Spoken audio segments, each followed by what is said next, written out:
pinili kong pag-uusapan sa araw na ito is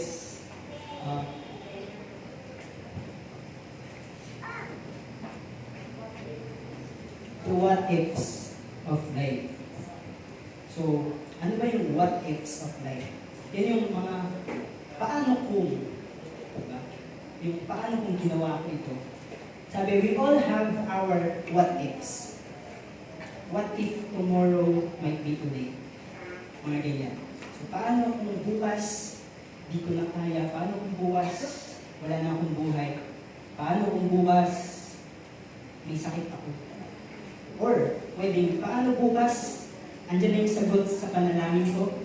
Paano kung bukas gagaling na? So, meron tinatawag na negative and positive na what if. Pag sinabi natin negative, ito yung kung maibabalik ko lang, what if po ito na negative. Yung positive naman is what if na buti na lang ginawa ko ito. Kasi kung hindi ko ito ginawa, wala ako dito ngayon, hindi ako ganito ngayon, kaya nag-take ka na yung what if mo, nag-take action ka. So sabi, we all have our what ifs. We all have our own reasons. Pwede, sabi mo, di kaya muna ako mag-church ngayon kasi long weekend naman. Diba? So, isagad ko na. Huwag na rin ako mag-church. Siguro next Sunday ka lang. Ganito. Or, pwedeng magsakit-sakitan kaya ako. Di ba marami po, nauso yung mag-file kaya ako ng leave. Diba? What if mag-file ako ng leave para long weekend talaga? Sabi din, what if magbayad kaya ako ng utang? Ay, okay. So, we all have our own what ifs. Pero today, we are talking about the what ifs of life. So sabi, normal po sa atin na magkaroon tayo ng panghihinayang sa isang bagay na gusto natin pero hindi natin nagawa. Normal po ito. Tanungin ko nga po, sino po dito yung may nagawa may nagawa noon na hanggang ngayon pinagsisisihan niya pa din? Meron po ba? Pwedeng hindi magtaas kasi baka yung asawa niya yung tinutukoy niya. Ano po? Kasi mamaya malalagot sa bahay. Baka, ako pala pinagsisisihan mo. So sabi, ito ay maaaring mga missed opportunities or maybe bad habits na sana buwan pa natin natigil. Maaaring may nagbabala na sa'yo na huwag mo itong gagawin, huwag mo itong susubukan, huwag mo itong papasukin. So, ikaw, makulit ka, curious ka, ginawa mo pa din.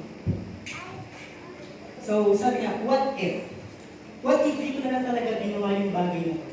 What if di ko na lang talaga pinasok yung bagay na to? What if di ko na lang talaga tinry yung bagay na to? So, pwedeng may mamiloso ko ngayon sa mga oras na ito, na sabihin, life is short para hindi ko gawin yung bagay na to. Life is short para hindi ako magsaya. Life is short para hindi ko i-risk ito. Pero sabi nga, opo, life is short. Pero don't make it shorter. Paikli na lang yung buhay eh. Paikli mo ba? So sabi nga, mahalaga ang bawat segundo, minuto, oras ng ating buhay.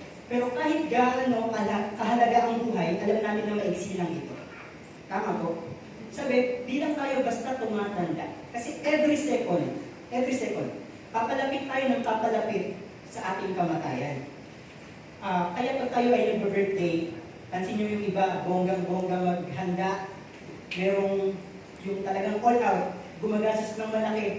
Kasi once a year lang yung birthday mo eh, hindi ko ba paghahandaan na ay, na-achieve ako ng panibagong taon ng aking buhay. Kaya sineselebrate natin ito. Pero in reality, we are one day closer to our death. Papalapit tayo na papalapit sa ating kamatayan. Sabi, ang kamatayan po ay kinoconsider natin as one of the most tragic thing that could happen to a person. Kumbaga, kung mapipigil lang po natin yung kamatayan, ayaw naman po talaga natin mamatay. Tama po ba? Gusto natin mabuhay ng mahaba. Kaya na tayo kumakain, kaya tayo umiinom, nagpapacheck up, umiinom ng gamot. Kaya tayo naliligo kasi mahal natin yung sarili natin. So sabi, sa katotohanan po, ayaw ko talaga ng tao na tapusin ang kanyang buhay. Ang gustong tapusin ng tao, yung problema. Yun at yun lang, hindi yung buhay.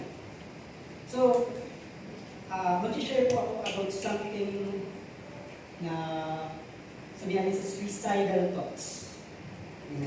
So, aware po ba kayo sa suicidal thoughts?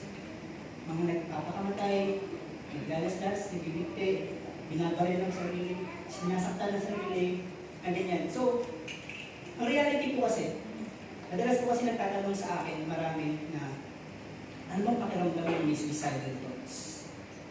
Sabi ko, ang tao may suicidal thoughts, gusto lang po nun ng kahit 30 minutes or 1 hour, or sabihin natin 5 minutes, na wala lang siyang maramdaman na sakit, wala siyang maramdaman na problema, wala siyang isipin na kung ano mang mabigat. Yun po ang tao may suicidal thoughts. Kaya niya sinasaktan sarili niya kasi doon niya tinutuon yung problema na baka maibsan pag ginawa ko to. Baka mawala, baka mabawasan. Kaya nagkakaroon ng suicidal thoughts. So, ang tao may suicidal thoughts po ay gustong humiwalay sa kanyang katawan. Yung alam niyo yung parang yung kaluluwa, yung aalis sa katawan, yun po ang thoughts ng may suicidal thoughts. Gusto niyang umalis kahit saglit lang, na hihinga lang ako, saglit na saglit lang. Ganun po. So,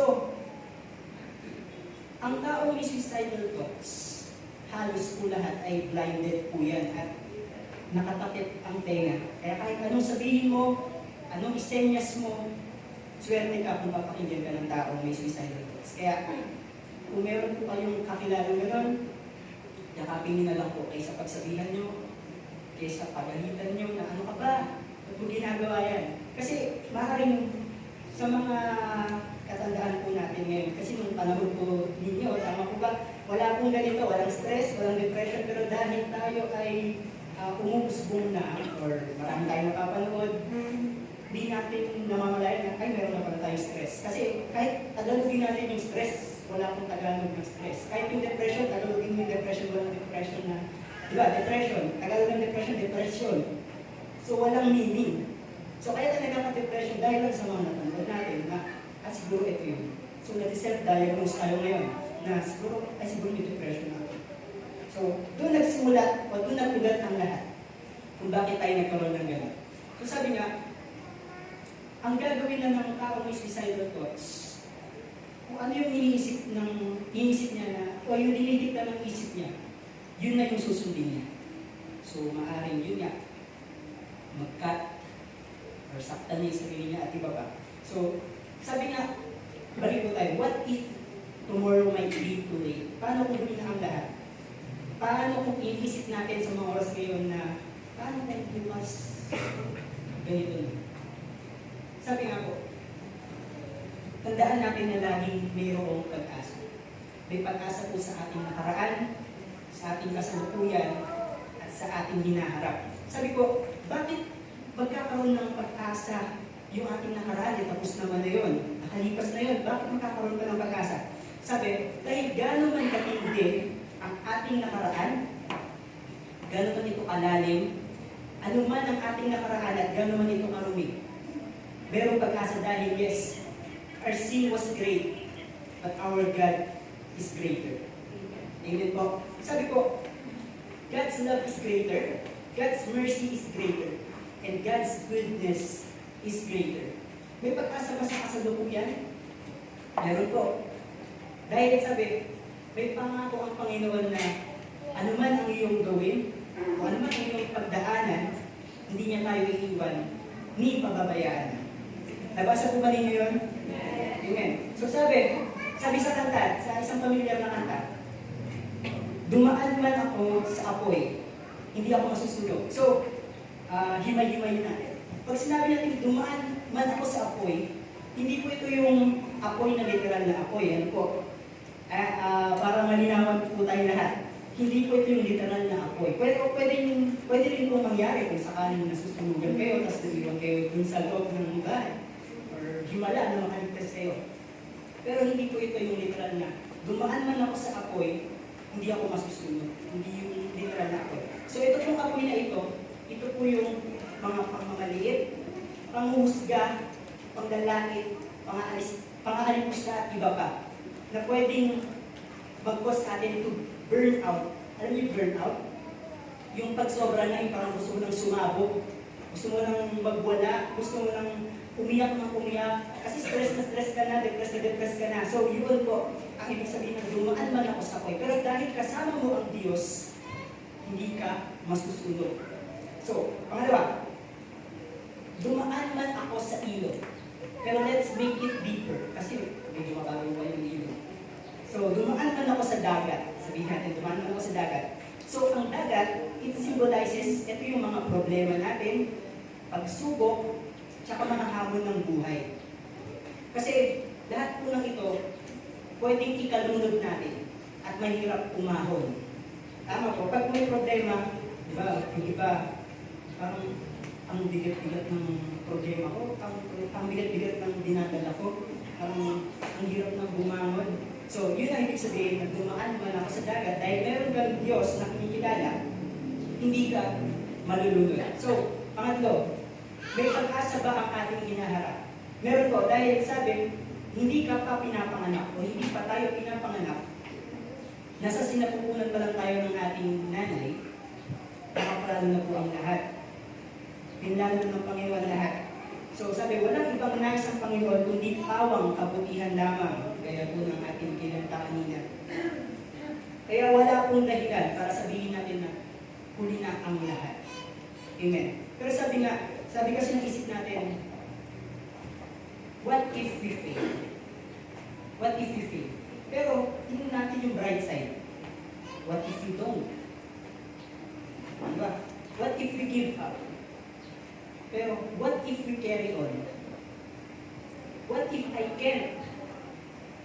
Pero what if you can? So sabi, di kasi natin malalaman kung hindi natin hahakbangan. So sigurado po na, isa lang ang sigurado, na mananatili tayo kung nasaan tayo kung hindi tayo mag-take ng step. Alam niyo yung pakiramdam na nagpunta kayo sa isang lugar, pero dahil matatapatin ka, or ayaw mo mag-try ng mga bagong bagay, or hindi ka adventurous, so nauna yung mga kasama mo, nag-enjoy sila, tapos nung pagbaba nila, sabi na, ay sayang, hindi mo nasubukan. Ay sayang, hindi mo na-try. So ikaw, nangihinayang ka ngayon. Din po yung pakiramdam, pagka hindi natin ginawa yung this. Sa good po ang tinutukoy ko, hindi po sa bad. Sa good what if po. So sabi, paano kung i-turn natin ang ating what ifs into what is, or what is in us? Anong meron sa atin? Sabi po sa Exodus 4 verse 1 to 2, itinanong ni Moises, anong gagawin ko kung hindi makinig sa akin ang mga Israelita at hindi maniwalang nagpakita kayo sa akin? Sabi ng Panginoon sa verse 2, ano yung hawak mo? Tanong sa kanya niya. Tungkod po, sagot ni Moises. Sabi, anong gagawin ko kung hindi makinig sa akin ang mga Israelita? At mababasa din po natin na sinagot din siya ng Panginoon ng ano yung hawak mo? Sabi, the Lord will use what's in us. God's going to turn our what ifs into what is in us. Bakit nga ba tayo nagkakaroon ng what ifs? Unang katanungan, bakit nga ba tayo nagkakaroon ng what ifs? Kasi di ba ang what ifs, mga pagdududa po ito. Pagdududa sa ating mga sarili. So sabi, maaaring una, pag mali na ang ating pananampalataya. Kaya tayo nagkakaroon ng what ifs. Akala ko ba, hindi ako papabayaan ng Panginoon? Pero hindi natin alam. I-testing lang ng Panginoon yung patience natin. So, though normal na magtanong ka na, akala ko ba, Lord, di mo ako iiwan, di mo ako pababayaan. Tapos mamaya-maya, dito na yung sagot. So, napatunayan mo na, totoo nga. Pero nagduda ka pa rin. Pangalawa, maaaring kung bakit tayo nagkakaroon ng mga what-ifs, sabihin natin sa mga prayer, na bakit kaya ito di tinutugon ng Panginoon? Bakit? Maaaring meron tayo mabigat na kasalanan nagawa. Di ba yan po ang common thinking ng mga tao na masama kasi ng ugali mo, kaya hindi ka tinutugon ng Panginoon sa mga panalangin mo. So, maaaring may mabigat tayong nagawang kasalanan kung bakit may what-ifs tayo ngayon. Kaya nagdududa tayo. Pangatlo, kung wala kang Diyos na nakikilala, kaya ka nagkakaroon ng what-ifs. Kaya nga, di ba, madaming iba na tinatapos na lang yung buhay nila. Kasi wala silang makita at mahanap na pag-asa. Pang-apat is dahil alam mo na ito lang yung kaya mo. Kung bakit ka may what-ifs? Dahil alam mo na ito lang yung kakayanan mo, ito lang yung kaya mong gawin, kaya humihina yung loob mo. Kaya nagkakaroon ka ng mga what-ifs. Pero sabi nga, si Moises, nagkaroon siya ng what-ifs. Mga what-ifs, hindi lang basta isa. So, sa kwento po niya, sabi, paano kung hindi ako pakinggan ng bayan? Paano kung hindi ako sundin ng bayan? At marami pong iba, kung magasahin natin yung kanyang kwento. Kasi ikaw man si Moises, kasi ng panahon po na yun, hindi pa po kilala ni Moises kung sino yung Panginoon. Hindi pa po nila kilala ang Panginoon masyado. Kaya hindi nila alam kung ano ang kayang gawin ng Panginoon. Kaya sabi, ikaw man sa tingin mo, may magsalita ngayon dito na sabihin niya, nagpakita sa akin ang Panginoon sa pamamagitan ng, sabi natin, tubig na lang. May maniniwala po ba? Maaaring meron, pero majority po ng tao, lalo sa mga tagalabas, hindi sila maniniwala. Kasabihin nila, baliw kayo eh. Wala namang ganun eh. Di ba? So, kaya maaaring kinakatakutan ni Moises na sumunod kasi baka sabihin na baliw pa. Maaaring ganun. Sabi ko, ayun, ang totoo ko na talaga, natatakot siya na paano kung hindi nila, gaya po ng, sa verse 1, anong gagawin ko kung hindi makinig sa akin ang mga Israelita? So, isang factor na din doon, mahirap kaniwalaan kasi ako lang nakakita eh. Parang ganun po. Sabi nga dito, itong one weeks na to, ito lang po yung pumipigil sa atin palagi.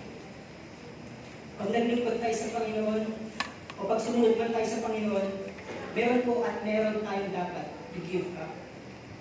Mapapatanong ka talaga ng, paano ko ito i-give up? Ito na lang yung aking pinagkukuhanan. Dahil dito, kaya ako nabubuhay. So maraming mga what-ifs na pwedeng makapagdulot sa atin ng kung ano-ano ang mga bagay na negatibo. Sabi nga, kung yan ang mga what-ifs mo, ibabalik natin. Pero what if kung yung bagay na yan ang makapaghihiwalay sa iyo sa Panginoon? What if yung bagay na yan ang makapagdadala sa iyo sa impyerno? Sabi ko, kaya ang tao nahihirapan makapaglingkod ng buong puso sa Panginoon ay dahil sa mga tanong na ganyan. Paano ko bibigay? Ito na lang meron ako. Paano ko ito isusuko? Ito na lang ang dahilan kung bakit nakakasurvive ako. Paano ko ito gagawin? Kasi nag-enjoy pa ako. Hindi ko pa ito pwede isuko. Ganun din po sa ating buhay Kristiyano. Paano ko ito isusuko? Baka mawalan ako ng kaibigan. Yan po ang pinaka-common lalo sa kabataan. Kaya yung iba, sige, go with the flow. Christian ako, pero ayaw ko mawalan ng kaibigan. Sige naman. So, pangalawa, paano ko ito isusuko? Masarap eh. Nag-i-enjoy ako eh. Paano ko ito isusuko? Masaya ako dito. So, mga katanungan, at marami pang iba, bilang isang Kristiyano, which is di natin nakikita, in the end, toxic na pala ito para sa atin. Sabi nga po, sa Exodus 4 verse 1, sabi, itinanong ni Moises, ulitin ko lang ulit anong gagawin ko kung hindi makinig sa akin ang mga Israelita at hindi maniwalang nagpakita kayo sa akin? Hindi tayo tatawagin ng Panginoon kung hindi niya nakikita yung kakayanan natin. Hindi tayo tatawagin ng Panginoon kung hindi niya nakikita yung potensyal sa atin. Kasi we all have our own assignments given by God. Maaring tinawag ka para mag-lead ng praise and worship. Maaring tinawag ka ng Panginoon to preach the gospel. Maaring tinawag ka ng Panginoon to win souls.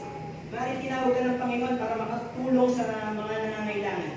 Maaring tinawag ka ng Panginoon to use the talent that you have to bless others. Pero just like Moses, maybe we have our own what-ifs. Katulad ni Moises, na nakakahadlang para magawa ang mga bagay na ito. Kasi ayaw natin direkta na sabihin na natutulad tayo sa Panginoon. Kaya ginagawa natin yung sinabi ni Moises. Kaya sabi nga po, katulad ni Moises, paano kung husgahan nila ako dahil sa boses ko? Paano kung husgahan nila ako dahil sa pagsayo ko? Paano kung hindi nila magustuhan yung offering ko? Paano kung magkamali ako? Paano kung ganito, ganyan? And therefore, sasagutin tayo ng Panginoon. Anak, kanino mo ba ito inaalay? Kanino ba? Gagamitin lang kita. Hindi ikaw ang gagawa. Gagamitin lang kita at ako ang kikilos. Kaya sabi, God will use our what-ifs to turn into what is or what is in us. Di naman tayo ang lumikha sa ating sarili. Ang Diyos ang siyang may likha sa atin. Kaya kung asan tayo ngayon, ay dahil higit niyang alam bakit nandito tayo ngayon. Dahil siya ang may likha sa atin, siya ang nagbigay sa atin ng kung anong meron tayo.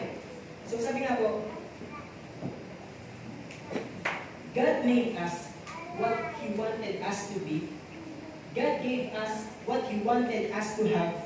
And God put us where He wanted us to be. At kung paniniwalaan po natin itong mga kataga na ito, this will kill all of our what-ifs. Kasi, even churches have what-ifs. Churches, I'm speaking to churches, hindi lang po ang ating church, kundi sa lahat ng simbahan. Sabihin natin, mag-sermon kaya ako about tithing. Paano kung hindi nila matanggap yung sermon na ito? Paano kung sabihin nila na mukha akong pera kung bakit ito sa sermon na ito? Mag-sermon kaya tayo about second coming. Paano kung matakot sila? Mag-sermon kaya tayo about killing our bad habits. Paano kung sabihin nila na bakit mo pinapakialaman buhay namin? What if mag-sermon tayo about discipline? Paano kung babawasan ng miyembro natin? Paano kung hindi nila matanggap yung disiplina? Pero, I'm speaking to churches. Churches, what if hindi natin ito ituro at ikapahamak natin lahat? What if ito ang maging dahilan kung bakit magkakaroon tayo lahat ng reunion sa impyerno dahil lang sa kasalanan hindi tinuro ang katotohanan? Kaya sabi ko, God challenges us with our what-ifs. Dahil gusto niya ipakita sa atin ang kanyang pagkilos. So, again sa Exodus 4 verse 1 to 2, tinanong ni Moses, anong gagawin ko kung hindi makinig sa akin ang mga Israelita at hindi maniwalang nagpakita kayo sa akin? Ano iyang hawak mo laban sa kanyang Yahweh? Tungkol po, sagot ni Moses. Bakit tayo paulit-ulit? Kasi dito, malawak po kasi yung verse na ito kung hihimay-himayin lang po natin. Itong verse 1 to 2. Sabi kasi ni Moises, Panginoon, paano kung ganito ganyan? Paano kung hindi makinig sa akin ng mga Israelita? Alam niyo, kung babasahin po natin yan lahat, pwede namang i-comfort ni Lord si Moises by words lang na huwag ka mag-alala, Moises. Kasama mo ang mga anghel ko para gawin niyang task na yan. Huwag ka mag-alala, Moises, maayos naman yung dadatnan mo dun. Huwag ka mag-alala, Moises, maayos yung mga makakausap mo na tao. Hindi naman sinabi ng Panginoon dun na yung ilalabas mong mga tao, mga Israelita, kung mareklamo ka, mas mareklamo sila. Hindi sinabi ng Panginoon. Hindi rin sinabi ng Panginoon na gagamitin kita para makatawid kayo sa Red Sea. Wala pong sinabi ganun. Basta sinamon siya ng Panginoon. Challenge ni Lord yung what if ni Moises. So sabi nga po, kasi God wants Moises to see also the miracles na gagawin ng Panginoon para mapalaya ang bayan niya. Same to us Christians, na God wants us to move. God wants us to take action dahil dun siya makakakilos. So, in our mentality, sa ating kaisipan, puno ito ng what ifs, just like Moises. Pero, kakaiba po yung kaisipan ng Panginoon. Kasi kung titingnan natin, nagbato ng tanong si Moises sa Panginoon. Binato rin siya ng Panginoon ng katanungan na ano yung hawak mo? So, ganun din sa atin. Magtanong tayo sa Panginoon, itatanong din sa atin ng Panginoon, pabalik yan. Ano yung hawak mo? Ano yung kakayanan mo? Ano yung meron ka? Ano yung pinagkaloob ko sa'yo? Kaya hindi natin pwedeng questionin. Hindi natin pwedeng sabihin na hindi mo kaya o hindi ko kaya. Kasi, sasabihin ng Panginoon, ako nagbigay sa'yo niyan. Hindi mo lang ginagamit.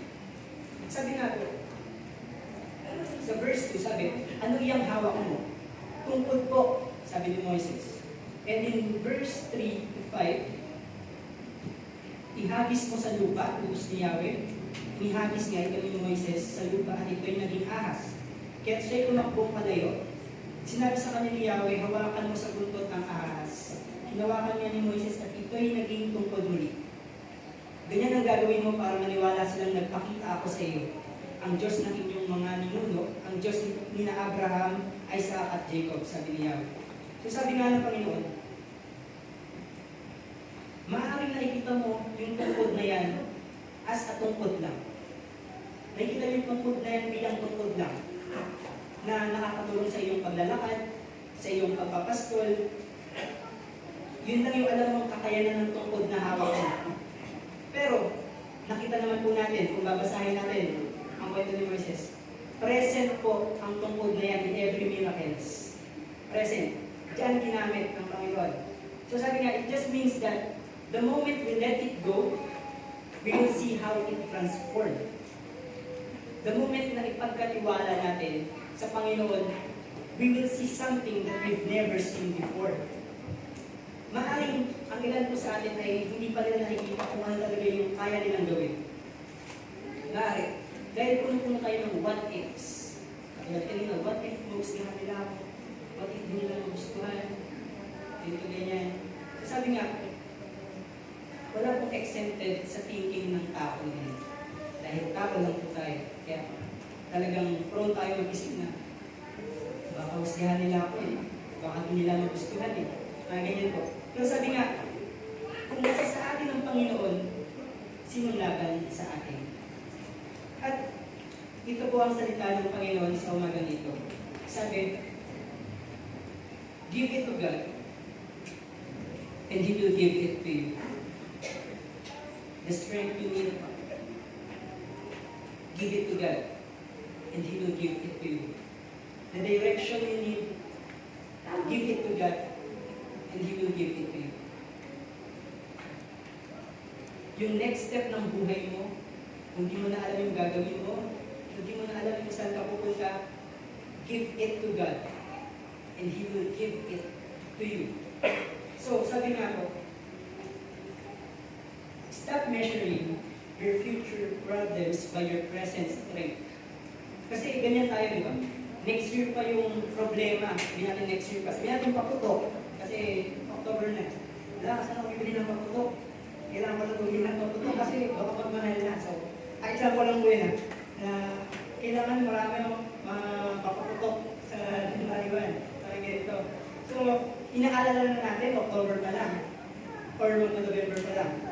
So, sabi nga, bakit nga ba stop measuring your future problems by our present strength. Bakit? Kasi dahil pag andun na tayo sa moment na yun, sa sitwasyon na yun, andun na rin yung strength na kailangan natin para mapagtagumpayan natin yung bagay na yun o yung problema na yun. Kaya sabi, pag hinampas ka ng pagsubok na yun, makakayanan mo na, malalagpasan mo na. Andun na yung pagtatagumpay kasi you are mature enough para malagpasan na. Hindi naman, sabi nga, hindi tayo bibigyan ng Panginoon ng pagsubok na hindi natin kakayanin na malagpasan. Kaya sabi ko, nasaan ang Panginoon sa gitna ng mga what-ifs mo? Nasaan ang Panginoon sa gitna ng mga what-ifs natin? So may bilang po ang ating mensahe ngayong umaga, kaya nakikita ko kung marami nakangitian po. So sabi ko, let's speak positivity today. Sabi, paano kung di ko alam ang mga sasabihin ko o mga gagawin ko? Pero, paano kung ipakita sa iyo ng Panginoon kung ano yung mga dapat mong gawin at mga dapat mong sabihin? Paano pala kung binigay ng Panginoon itong kahinaan na meron tayo para makita yung kapangyarihan niya, para makita yung pagkilos niya sa buhay natin? Paano kaya kung yung bagay na inaalala natin ngayon, or mga kahapon, o mga nakaraan, na hanggang ngayon daladala mo, paano pala kung hawak na ng Panginoon ito ngayon? Paano pala kung inaayos na pala ito ng Panginoon ngayon? Hindi po natin masasabi palagi na, ganyan ba, ganyan? Kasi laging hawak ng Panginoon ang ating buhay. Maaaring magtanong tayo, pero higit na alam ng Panginoon kung bakit natin ito hinaharap o bakit natin ito nararanasan sa mga oras nito. So sabi nga po, sa John 14 verse 1, let not your hearts be troubled. Believe in God, sabi ng Panginoon. And sabi ko, leave behind what happened yesterday. Because today there's a new thing happening. Hindi lang yung kahapon ang iiwanan natin. Hindi lang po yung kahapon. Iwanan din natin yung mga nakaraan natin na hindi nakakatulong sa atin. Iwanan din natin yung mga what-ifs natin kung bakit hindi tayo makapag-move forward. Kasi puro what-ifs, puro duda. So, share ko lang po nung naalala ko po kasi unang beses ako na tumayo dito. Sabi ni Dan, kung sisiramang ka na ng Fifth Sunday ikaw na palagi pag Fifth Sunday. So, may takot ako kasi alam ko sa sarili ko na introvert ako Mahiyain ako Hindi ko kayang tumayo sa harap ng maraming tao. Alam nila yun. Ayoko sa maraming tao. Kapag kanyari, mamamasyal kami, sabi ko, ayoko lumabas. Tapos, pagka maraming tao, uupo lang ako sa gilid. Kasi parang, alam mo yung pakiramdam na parang, kasi parang huhusgahan ka nila. Parang may insecurity. So may ganun ako kasi introvert po ako. Kaya salamat sa Panginoon kasi unti-unting nawawala. Ito na po ako ngayon. Ito yung po sa inyong harapan. Kaya sabi ko, malagi na pala ng malagi ko. Salamat po Panginoon kasi everyday nababago, everyday nahuhugo. Kaya ayun po. Sabi nga, let's just focus on what is in us to kill the what-ifs of life. So, ano bang meron sa atin? Maaaring may mga hidden talent yung iba sa atin na ayaw gamitin. Diba? Pwedeng meron ka man talent pero hindi mo ginagamit sa Panginoon. Maaaring meron kang something na binigay ang Panginoon pero ayaw mong ipa-improve or ayaw mong ialay sa Panginoon kasi baka ganun mangyari. So may takot, may what ifs. Pero sabi nga, give it to God and He will give it to you much more than better kung ano meron ka ngayon. Ganun din po sa ating mga buhay na kung ikaw man sabihin natin nag-excel ka dahil sa galing mo, sa galing mo. Pero kailangan mo sunod sa Panginoon, kailangan mo isuko ito Marami tayong testimony dyan about the pastor's wife na maganda yung trabaho mo, pero kailangan mong iwanan kasi kailangan mong sunod sa Panginoon. And pag nandun ka na sa present, sa ngayon, kung nandun ka na sa rurok dahil sa Panginoon, doon mo malalaman na, ay, mas maganda nga ang plano ng Panginoon. Kasi noon, sabihin natin, ganito lang yung kita ko. Ngayon, ito nga. Parang ganito ang testimony ng iba sa atin. Kasi pinagkatiwala nila sa Panginoon. Kaya ganoon din po sa ating buhay, pagkatiwala natin dito sa Panginoon. Kasi yung mga what ifs, part po yan ng ating pagkatao. Part ng ating pagkatao yung mga what ifs. Lalo na kung ikaw ay matatakotin, kung ikaw ay duwag, or kung ano man. Pero sabi nga, dahil meron ka ng Panginoon, sinong laban sa'yo?